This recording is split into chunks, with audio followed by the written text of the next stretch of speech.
Tonight, we are pleased to welcome Vice President JD Vance, who spoke to workers here at the Nucor steel plant in South Carolina earlier today. Mr. Vice President, thanks for the time. Good to see you. I want to talk to you about all this trip and what the purpose of it and your speech. Sure. But I want to start with the breaking news. Yeah. Why was Mike Waltz let go? So he wasn't let go. He is being made ambassador to the United Nations, which, of course, is a Senate-confirmed position. I think you can make a good argument that it's a promotion.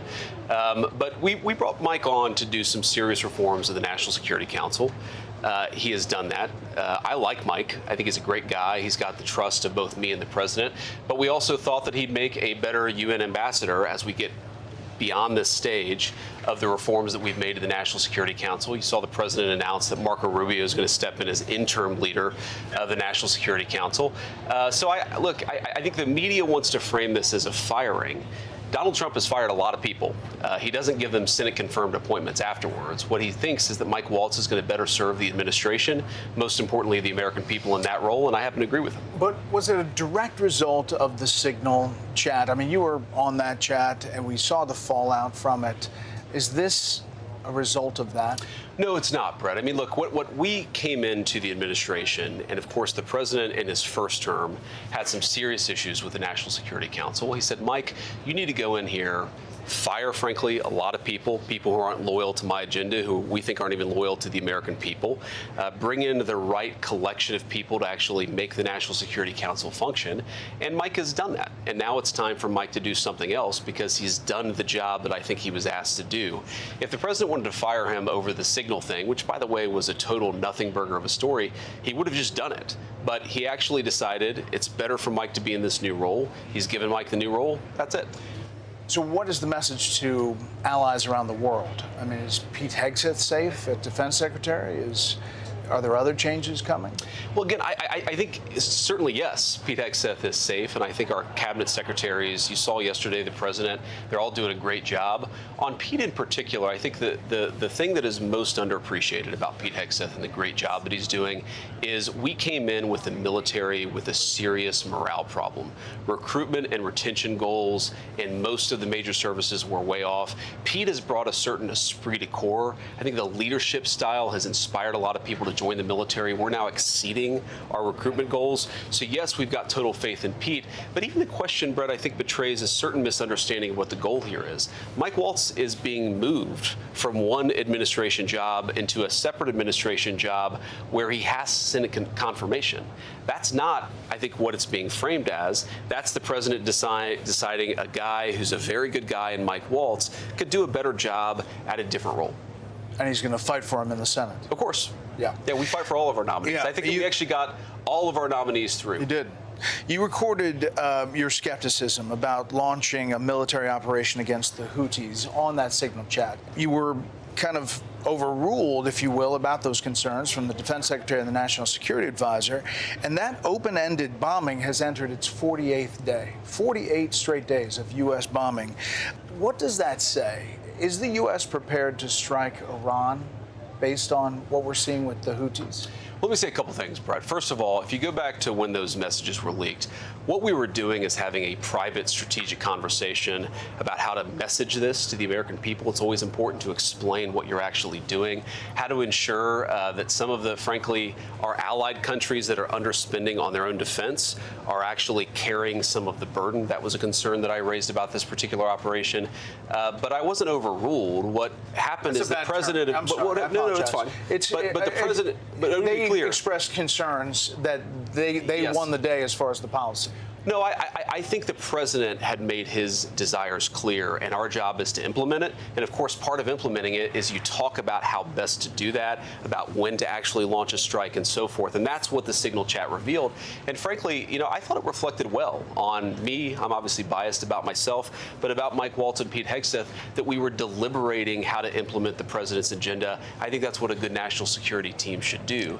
But you asked about the Houthi campaign. I mean, I think, we're already seeing signs that the Houthis are saying no mas. They've been bombed. They've recognized that there are serious consequences to firing on American and other ships. And I actually think we're in a good place for the Houthis to stop attacking civilian vessels, to go back to doing whatever it is they were doing before they were attacking civilian vessels. And I think that if that were happening, then this bombing campaign would be over the next day. You hear the criticism, though, from libertarians, from the left, Sure. that this is the new Vietnam. This is 48 days of bombing. People in the middle of the country may not know Yes. that we're in the middle of a hot war with Yemen. What do you say to that? Well, not with Yemen, with a terrorist organization Inside Yemen. that has been firing on American ships. And I think that people, want to compare this to Vietnam. Come on. I think that the president has made it very clear that one of his core national security priorities is that if you load stuff onto a ship and you send it to the United States, we want to make sure that it shows up without the sailors getting killed, without the ship being destroyed. That is an objective that we're going to pursue forcefully if we have to. With this Mike Waltz change, and I know you say it's ascension to the UN's ambassador, but is this a change in policy? Is this a message in any way, shape, or form that it's a change? Yeah. And if I can give some background into that question, Brett, I've already seen some folks saying that this is a war between the hawks and the anti-hawks, the MAGA, neoconservatives versus MAGA, or the realists. That's not what this is about at all. Mike is a person, I think he's a good guy. He has my complete trust, and I know the president really likes Mike Waltz. He just thought that the UN ambassador position would be a better place for Mike Waltz to be. But the entire idea that this is about a national security team, and I know why the media wants to report this story, because it's an exciting story. It's also a fake story. Let's talk about your tour here. I was on it. It's very impressive, this facility. It is. What's the message you're sending? I thought you were saying the tour. Thank you, Brett. Yeah. No, it's very impressive. The facility here is really something. It is. What's the message you're sending by the tour? Well, there are a couple things. First, I didn't fully appreciate how high-tech this steelmaking facility was. There's a lot of criticism that Donald Trump is trying to bring back the jobs of the past. These are the jobs of the future. Making American steel, building bridges and automobiles, homes for American people, and doing it in an incredibly sophisticated way.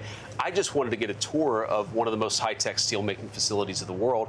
I also, of course, wanted to meet the workers, because what President Trump has said, he's been clear about this, not just since his first term, but going back to the 1980s when he was talking about this stuff on Oprah and Phil Donahue.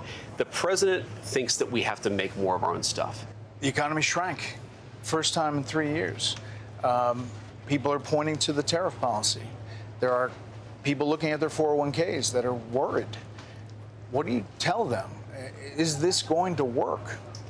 So the first thing is, when you talk about the economy, this is Joe Biden's economy, and we inherited $2 trillion of debt, the highest peacetime deficits in American history, a $1.2 trillion trade deficit, which fundamentally means we're not making enough of our own stuff.